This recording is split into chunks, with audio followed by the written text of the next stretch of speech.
A localidade ribeirense de Aguiño viviu hoxe o día grande das súas festas do Carme. Tras a misa solemne, a patroa dos mariñeiros saiu en procesión acompañada dunha multitudinaria comitiva, encabezada polo alcalde e o patrón maior. A Día do Carmen na parroquia de Aguiño é unha festividade moi próxima, non, a poboación, basicamente, porque Aguiño vive do mar, a súa confraría pois tamén evidentemente demostra que as tradicións como esta procesión marítima pois se manteñen e son moi participadas pola poboación. Para nós, ademais de bonita, é todo un sentimento. Aquí vivimos la dentro do corazón e non se pode explicar, é unha cousa que se sinte. Esta é unha moi boa idea, é unha maneira de que a xente pode disfrutar a procesión xa, pero moito mellor no mar, como ten que ser.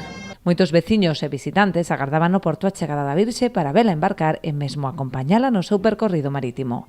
O Concello habilitou un catamarán con 200 plazas para que os veciños puideran participar na procesión. Antes non iban nos barcos, pero agora as leis estes cambiaron e agora hai que ir vai a virgen aí no catamarán, non sabes? E nos contamos que veía moita xente, viñamos para a Vice e pensamos que era na lonja. E resulta que é lá arriba na iglesia. E agora estamos aquí a esperar.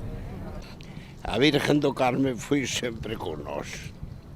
E nós, como somos do mar, levámola tamén con nós. O posible é un día moi bonito, moi emotivo.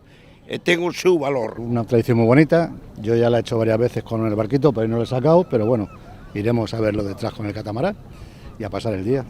Eu, a Virgen do Carme, a verdade que eu teño moita afición. Entonces, ao saber que había aquí a procesións, por viñamos. É unha creencia, apoiamos os mariñeiros, eu que sei. Son Carmen, somos as dúas Carmens, e gustanos vir, e se nos deixan subir, pois moito mellor. Ademais dos que tiveron a sorte de poder subir a bordo, dúcias de embarcacións saíron tamén en procesión para render homenaxe á patroa dos mariñeiros nunha xornada moi emotiva que pon o mellor broche ás festas de Aguiño.